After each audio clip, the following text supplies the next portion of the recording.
Karibu kwa mara nyingine tena mtazamaji wa The World News katika kipindi hiki cha ulimwengu wa siasa. Mimi ni Adam Hussein. Wizara ya mambo ya kigeni ya Urusi imeweka wazi kusema kwamba sera za kuzidisha hali ya mambo kuhusu mpango wa nyuklia wa Iran ni upotofu na kwamba kuna mpango wa kutafutwa kwa vita na kuishambulia Iran, jambo ambalo Urusi inalizuia na inasema haiko tayari kuona hilo likitokea. Wizara ya mambo ya nje ya Urusi iliambia shirika la habari la Urusi la Sputnik katika mahojiano ikieleza kwamba juhudi kubwa zinafanywa na watu wa Magharibi pamoja na Marekani na Israel kufikia namna ya kutaka kushambulia tena Iran, na hawataki makubaliano endelevu ambayo yangesuluhisha na kuelewana na kuachana na mpango wa vita ambao unaelekea katika mwaka huu wa 2026 kutokana na mipango inayopangwa na Marekani na Israel. Urusi ilichangia hili kwa kila njia. Kwa bahati mbaya, nchi za Magharibi zimepitisha sera ya kuongezeka ambayo kwa asili ni upotofu usioweza kutekelezeka, ilisema wizara ya mambo ya kigeni ya Urusi. Urusi inasema inaamini kwa dhati kwamba hakuna mbadala wa busara kwa njia ya kisiasa na kidiplomasia ya kutatua masuala yanayohusiana na mpango wa nyuklia wa Iran. Mnamo Jumatatu, Rais wa Marekani Donald Trump alisema katika mkutano na waandishi wa habari kufuatia mkutano wake na Waziri Mkuu wa Israel Benjamin Netanyahu kwamba ataunga mkono mashambulizi mapya dhidi ya Iran ikiwa Tehran itajaribu kuendelea kutengeneza programu za makombora ya nyuklia. Hata hivyo, wizara hiyo ya mambo ya kigeni ilitaja tukio hilo kuwa itakuwa ni shambulizi la kigaidi, huku ikisema Rais Vladimir Putin amearifiwa na kwamba hayuko tayari kuona hilo likitokea. Taarifa iliyotolewa na wizara ya mambo ya kigeni kupitia msemaji wake Maria Zakharova imekosoa vikali vitisho vya Marekani na utawala wa Israeli dhidi ya Iran na kusema jamii ya kimataifa inapinga sera hizo za vitisho. Kwa mujibu wa shirika la habari la Pars Today, Maria Zakharova, msemaji wa wizara ya mambo ya kigeni ya Russia, alisema akitoa onyo dhidi ya kurudia makosa mabaya ya Juni mwaka 2025, akiashiria vita vya siku 12 vya utawala wa Israel na Marekani dhidi ya Iran.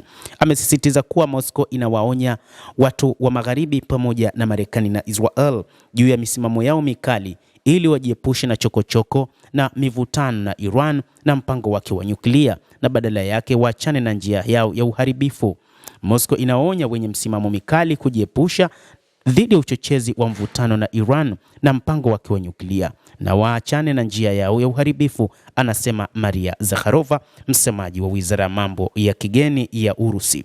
Zakharova alionyesha wasiwasi mkubwa kuhusu kauli za Benjamin Netanyahu, waziri mkuu wa Israel, mnamo tarehe 29 wakati wa ziara yake nchini Marekani kuhusu uwezekano wa kuishambulia Iran ikiwemo miundombinu yake ya nyuklia, akisema vitisho hivyo vinapingana na sera na sheria za kimataifa na hata Umoja wa Mataifa, vinadhoofisha mfumo wa kutokomeza uenezaji wa silaha za nyuklia na vinaweza kusababisha maafa ya kinyuklia na kibinadamu katika eneo hilo. Zakharova amesisitiza haja ya kufikia makubaliano ya kidiplomasia yanayoheshimu mikataba na kuzingatia maslahi halali ya Iran. Msemaji wa wizara ya mambo ya kigeni ya Russia amesisitiza kuwa juhudi za kueneza mtazamo kwa jamii ya kimataifa kwamba suala la mpango wa nyuklia wa Iran linaweza kutatuliwa kwa kutumia nguvu za kijeshi na mashambulizi, ikiwemo dhidi ya vituo vilivyo chini ya usimamizi na uangalizi wa shirika la kimataifa la nguvu la atomiki IAEA, hazikubaliki kabisa. Kwa mujibu wa Zakharova, mitazamo isiyokuwa na uwajibikaji kama hiyo inauharibu mfumo wa kimataifa wa kuzuia uenezaji wa silaha za nyuklia ambao mkataba wa kuzuia uenezaji wa silaha za nyuklia NPT ndio msingi wake. Amesema haiwezekani kupuuzia ukweli kwamba vitisho hivi vinatolewa na upendeleo ambao si mwanachama wa mkataba huo, ili hali Iran ni mwanachama halali na mara kwa mara imethibitisha utiifu wake kwa mujibu wa kisheria. Ameongeza kuwa mzigo wa kiitikadi wa kupinga Iran katika kauli kama hizi si jambo jipya. Aidha, jamii ya kimataifa mara nyingi imekataa mitazamo ya aina hiyo kwa kuwa misimamo hiyo imepingana na kanuni za kisheria za kimataifa na katiba ya Umoja wa Mataifa na inaweza kulitia eneo la Asia Magharibi katika hatari ya madhara makubwa ya kibinadamu na ya kinyuklia. Ameongeza kuwa mzigo wa kiitikadi wa kupinga Iran katika kauli kama hizo si jambo jipya. Aidha, jamii ya kimataifa mara nyingi imekataa mitazamo ya aina hiyo kwa kuwa misimamo hiyo inapingana na kanuni za sheria za kimataifa na katiba ya Umoja wa Mataifa na inaweza kulitia eneo hilo la Asia Magharibi katika hatari kubwa.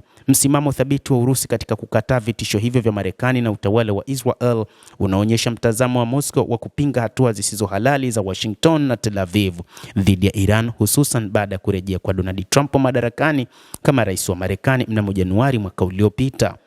Hatua ya Russia kukemea vitisho vya Marekani na utawala wa Israel dhidi ya Iran unapaswa kuchambuliwa katika muktadha wa mabadiliko ya kijiografia ya kisiasa ya eneo na mashindano ya kimataifa. Hatua hii si msimamo wa kidiplomasia wa kawaida tu, bali inabeba ujumbe mzito na wenye nukta kadhaa kwa Washington na Tel Aviv. Kupitia msimamo huu, Russia imeonyesha dhamira ya kuchukua nafasi yenye nguvu zaidi katika mahesabu ya kiusalama katika eneo la Asia Magharibi na kulinda maslahi yake mbele ya mashinikizo ya Marekani na Magharibi. Sababu ya kwanza ya kukemea vitisho hivyo inapaswa kutazama katika uhusiano mpana kati ya Moscow na Tehran.